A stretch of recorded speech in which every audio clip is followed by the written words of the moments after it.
नमस्कार, मैं हूं जूली। आप इस वक्त देख रहे हैं the India top Bihar bulletin में आपका स्वागत है। खबरों की तरफ बढ़ने से पहले एक नजर डालते हैं सुर्खियों पर। लगातार दूसरे दिन कोरोना की धीमी हुई रफ्तार। 2380 पदों पर बिहार में फायरमैन भर्ती की परीक्षा की तारीख जारी। शराबबंदी कानून में होगा बदलाव। 66,104 शिक्षकों के लिए जारी हुआ वेतन। बीसीसीआई की कप्तानी के ऑफर को कोहली ने ठुकराया।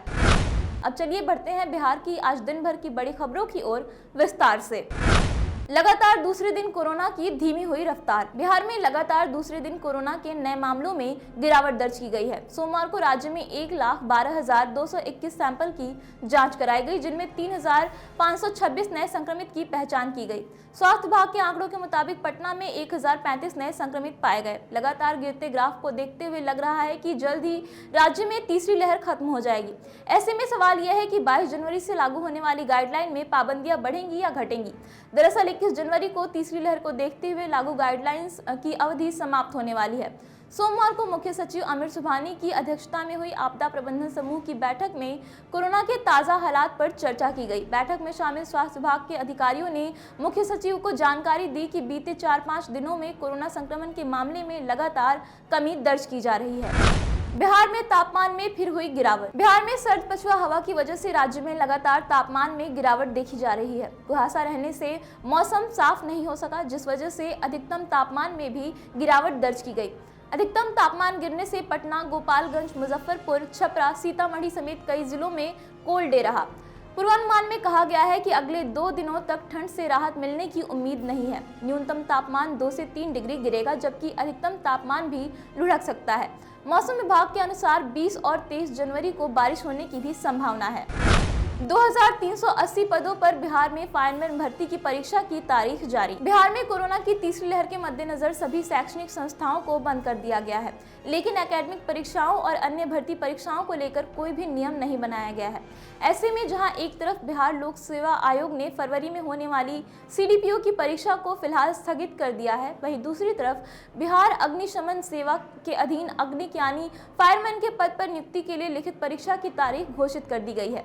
केंद्रीय चयन परिषद के तहत 2380 पदों पर बहाली होनी है। ये परीक्षा 27 फरवरी को होगी। इन पदों के लिए करीब 7 लाख आवेदन आए हैं। इस परीक्षा के लिए प्रवेश पत्र जल्द ही परिषद की वेबसाइट पर अपलोड हो जाएगा। यूपी में चुनाव को लेकर जदयू की अहम बैठक आज। उत्तर प्रदेश में होने वाले चुनाव को लेकर अब जदयू एक्टिव हो गई है। दरअसल जदयू भाजपा के साथ गठबंधन में आकर चुनाव लड़ना चाहती थी।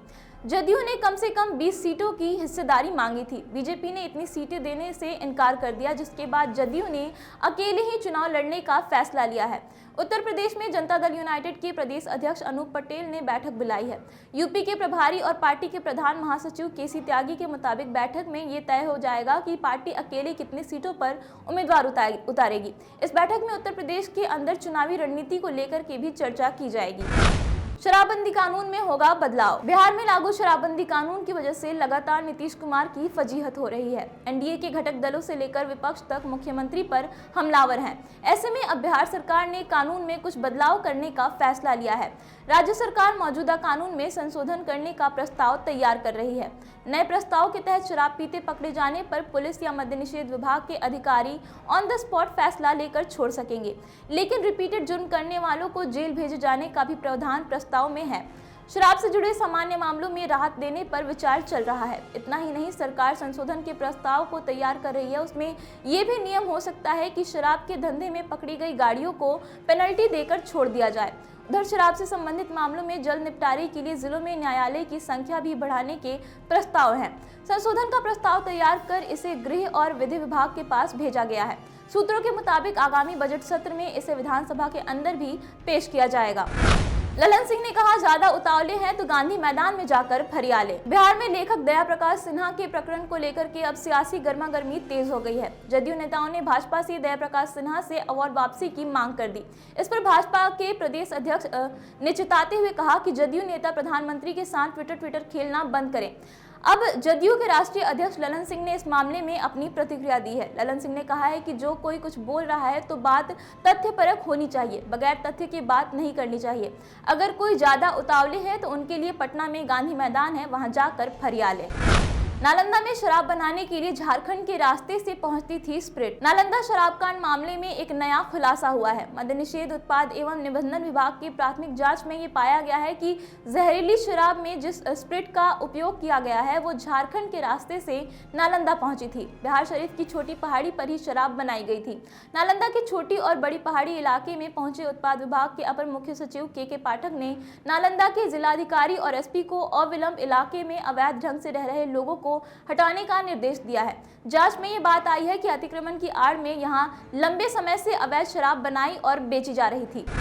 66,104 शिक्षकों के लिए जारी हुआ वेतन। बिहार के नगर पंचायतों, प्रखंडों और पंचायत शिक्षकों के लिए वेतन मद में 9 अरब से भी अधिक राशि जारी कर दी गई है। शिक्षा विभाग ने ये राशि 66,104 नियोजित शिक्षकों के लिए जारी की है। ये वैसे शिक्षक हैं जो प्राइमरी कक्षाओं में पढ़ाते हैं। जानकारी है कि इस राशि से जनवरी, फरवरी और मार्च का वेतन जारी किया जाएगा। करीब 2.5 लाख से अधिक शिक्षकों के वेतन के लिए राशि समग्र शिक्षा अभियान के तहत जल्द जारी की जाएगी। जारी की गई राशि स्थापना मद से जुड़ी है। इस राशि के तहत नगर निगम क्षेत्र के नियोजित शिक्षकों के लिए 54 करोड़, नगर परिषद के शिक्षकों के लिए 74 करोड़ 59 लाख और नगर पंचायत के शिक्षकों के लिए 1 करोड़ रुपए से अधिक राशि जारी की गई है। इस तरह प्रखंडों एवं पंचायतों के तहत राशि जारी की गई है। कांग्रेस नेता लालू यादव से मिलकर करेंगे एमएलसी चुनाव पर बात। कांग्रेस विधायक दल के नेता अजीत शर्मा ने कहा है कि हम महागठबंधन में सीटों के बंटवारों के लिए जल्द ही दिल्ली जाएंगे। वहां कांग्रेस आला कमान सहित राजद नेता लालू प्रसाद से भी मुलाकात करेंगे। लालू के साथ बैठकर यह तय किया जाएगा कि 24 सीटों में कितनी सीटों पर राजद, कांग्रेस और लेफ्ट पार्टियां चुनाव लड़ेंगी। बता दें कि कांग्रेस 7 सीटों की मांग कर रही है और राजद उस पर कोई जवाब नहीं दे रही है। कांग्रेस 4 सीटों पर भी मान सकती है, लेकिन राजद ने यह भी स्पष्ट नहीं किया है कि 4 सीट भी कांग्रेस को दी जाएगी या नहीं। अब लालू यादव से कांग्रेस नेताओं की मुलाकात के बाद ही महागठबंधन की स्थिति साफ हो पाएगी। नीतीश के बचाव में उतरे सुशील मोदी। नालंदा में जहरीली शराब से मौतों के मामले में नीतीश कुमार अलग थलग पड़ गए थे, लेकिन अब भाजपा के कद्दावर नेता सुशील मोदी ने उनका समर्थन किया है। उन्होंने ट्वीट कर लिखा है, नालंदा में जहरीली शराब से मरने की घटना अत्यंत दुखद है, लेकिन ऐसी त्रासदी से पूर्ण मद्य निषेध का कोई संबंध नहीं है। जिन राज्यों में शराबबंदी लागू नहीं है वहां अक्सर बिहार से ज्यादा बड़ी घटनाएं हुई हैं। पश्चिम बंगाल में 2011 में जहरीली शराब पीने से 167, महाराष्ट्र में 2015 में 102 और 2019 में यूपी उत्तराखंड में 108 लोगों की जान गई। इनमें से किसी राज्य में शराबबंदी कानून लागू नहीं है। पटना यूनिवर्सिटी के बाहर छात्रों ने किया हंगामा। आज पटना यूनिवर्सिटी के गेट पर छात्रों ने हंगामा कर दिया। इस दौरान घंटों हाई वोल्टेज ड्रामा हुआ। सड़क पर जाम लग गया और कई गाड़ियां उसमें फंस गई। छात्रों ने बताया कि विश्वविद्यालय तानाशाही कर रही है, कुलपति भ्रष्ट हो चुके हैं और छात्रों पर पैसे का दबाव बनाया जा रहा है। बीएड की फीस में बढ़ोतरी की जा रही है, इस वजह से वो विरोध प्रदर्शन कर रहे हैं। दरअसल आज विश्वविद्यालय की सीनेट की बैठक चल रही थी, जिसके बाद तमाम छात्र संगठन ने बवाल कर दिया। जेडीयू प्रवक्ता निखिल मंडल ने उड़ाया तेजस्वी का मजाक। जेडीयू प्रवक्ता निखिल मंडल ने नेता प्रतिपक्ष तेजस्वी यादव का मजाक उड़ाते हुए एक फेसबुक पोस्ट किया है। उन्होंने कहा कि तेजस्वी के सारे दावे हवाई हैं। उन्होंने कहा कि राजद के हर नेता ने यह दावा किया कि एनडीए की सरकार गिर जाएगी और तेजस्वी यादव मुख्यमंत्री बनेंगे। उन्होंने अपने पोस्ट में लिखा है, बिल्ली के भाग से छीका नहीं टूटता। तेजस्वी बाबू, आप मुख्यमंत्री बनने का सपना देख रहे हैं, खरमास भी खत्म हुआ, क्या हुआ? पिछले 1 साल से अपनी फजीहत करवा रहे हैं। मुख्यमंत्री नहीं बन पाए तो बिहार और ट्विटर दोनों छोड़ दिए। वापस आइए और विपक्ष की जिम्मेदारी निभाइए। चिराग ने कहा, बिहार में लागू हो राष्ट्रपति शासन। बिहार में शराबबंदी कानून में संशोधन की खबरों के बीच लोक जनशक्ति पार्टी रामविलास के अध्यक्ष चिराग पासवान ने राज्य में राष्ट्रपति शासन की मांग कर दी है। चिराग पासवान ने इसके लिए बिहार के राज्यपाल फागू चौहान को पत्र भी लिखा है। उन्होंने कहा कि राज्य में हालात बेकाबू होते जा रहे हैं। मुख्यमंत्री नीतीश कुमार शासन और प्रशासन को संभालने में विफल साबित हुए हैं, लिहाजा राज्य में राष्ट्रपति शासन लगाया जाना चाहिए। साथ ही चिराग पासवान ने तत्काल शराबबंदी कानून की समीक्षा की भी मांग की है।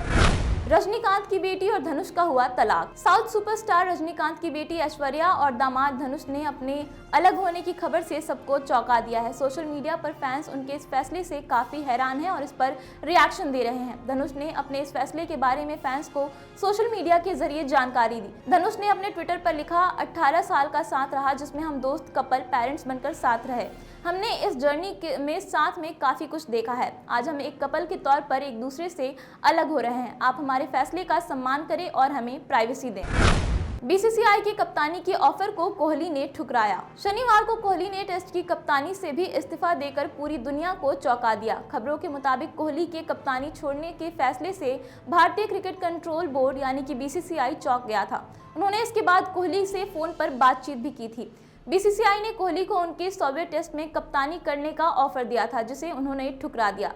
श्रीलंका के खिलाफ 25 फरवरी से खेला जाने वाला टेस्ट विराट कोहली का 100वां टेस्ट होगा।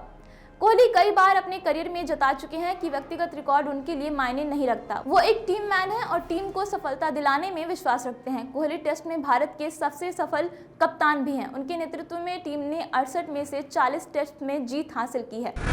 फिलहाल इस वीडियो में इतना ही। ये वीडियो आपको कैसा लगा हमें कमेंट करके जरूर बताएं। साथ ही अगर अभी तक आपने हमारे YouTube channel the India top को सब्सक्राइब नहीं किया है तो इसे सब्सक्राइब कर लें, और साथ ही अगर ये वीडियो हमारे फेसबुक पेज पर देख रहे हैं, पेज को लाइक और फॉलो जरूर कर लें। धन्यवाद।